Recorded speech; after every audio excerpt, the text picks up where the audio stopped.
한동훈이 최혜병 특검에 뚜껑 휘날리며 도망을 갔습니다. 오늘 워딩을 보면 사실상 특검을 거부하면서 제보 사주 의혹으로 프레임 전환을 하려는 것 같은데 결국 민주당 강펀치에 넉다운이 되었습니다. 이 부분의 이유는 박찬대 원내대표가 큰 걸 하나 던졌습니다. 사실 현재 상황에서 방탄 거부권으로 한 걸음도 나가지 못하는 상황에서 저쪽 판을 흔들어야 한다는 말씀을 많이 드렸는데 여러분들은 어떠십니까? 관련해서 이 부분의 1타 강사의 분석 보시고 여러분들께서 댓글로 부탁드립니다. 대법원은 일단 반대지만 한동훈 대표가 얘기한 거는 대법원 등이라 그랬거든요. 등? 네, 그러니까 대한변협도 관계없는 거거든요. 네. 근데 그게 21대 민주당 특검의 원안이에요. 그때 대한변협으로 돼 있었던 거예요. 그래요? 그러다 22대 국회에서 그 제2결에서 부결된 거는 야당이 추천하는 특검으로 돼 있는데 대한변협은 시간이 많이 걸린다는 거예요.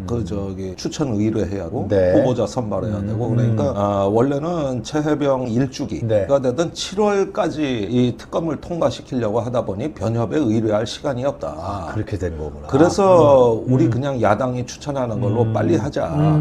이렇게 법안을 냈던 겁니다. 네. 근데 그 이 주장은 이제 실효가 없죠. 이미 8월도 벌써 그렇죠. 중순인데. 그렇죠. 그렇다면은 그렇게 시간에 쫓기지 말고 특검을 성사시킨 다음에는 변협도 관계없지 않느냐. 원래 21대 안으로 되돌아가는 거고. 그러면 한동훈하고 같아지는 거. 이렇게 해서 압박을 가하는 것도 좋은 방법이다. 네, 안 되는 것보다야 낫죠. 빨리빨리 해서 하여튼 뭐 전체적인 윤곽은 아니더라도 일부라도 좀 받아내면은. 네, 아니 물론 대한변협이 요즘 보수화됐다고 말은 많습니다. 그러긴 하지만 그래도 일단 만들어 놓으면 다르죠. 대한변협 정도면 예전에도 전례가 있고. 대법원은 좀 위험하다고 보시는 거? 대법원은 조금 깨름직해요. 계속 이렇게 부결되는 것보다는 네. 한동훈 체제를 흔들어서 이탈표를 한번 노리는 것도 절대 나쁜 전략이 아니다. 네, 결국 민주당이 지난 국회에서 발의한 최순실 특검과 같은 패턴인 대한변협 추천 4명 그리고 야당 2명 지명에 두창이가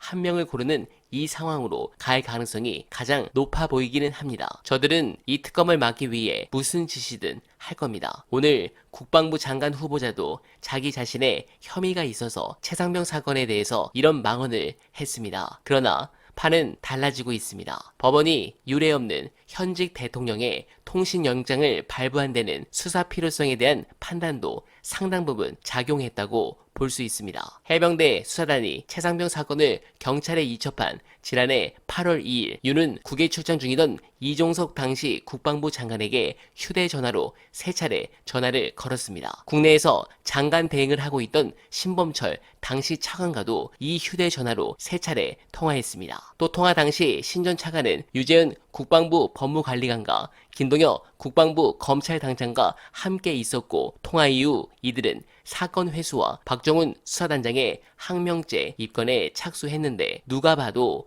이 직권남용의 최중심에 윤두창이 있다고 밖에 볼 수 없는 상황입니다. 그러니까 영장이 발부된 것입니다. 이처럼 윤이 이 사건에 관여한 정황이 상당 부분 드러났고 휴대전화 통화 내역은 그 핵심 증거입니다. 그동안에는 통화 상대방의 통화 내역을 확인하는 과정에서 윤과의 통화 사실이 간접적으로 드러난 반면 이번엔 윤의 통화 내역을 직접 들여다볼 수 있게 됐습니다. 즉 공수처가 더 입체적인 정황을 확인할 가능성이 있습니다. 민주당이 이번 사태로 용산과 불협화음이 있는 여당 지도부를 흔들어 좋은 성과를 내주시길 부탁드리면서 어나바는 오늘도 최선을 다하고 싶지만 소중한 후원 부탁드립니다. 990원 후원 저에게 너무 큰 힘이 됩니다. 행복한 하루 보내십시오. 고맙습니다.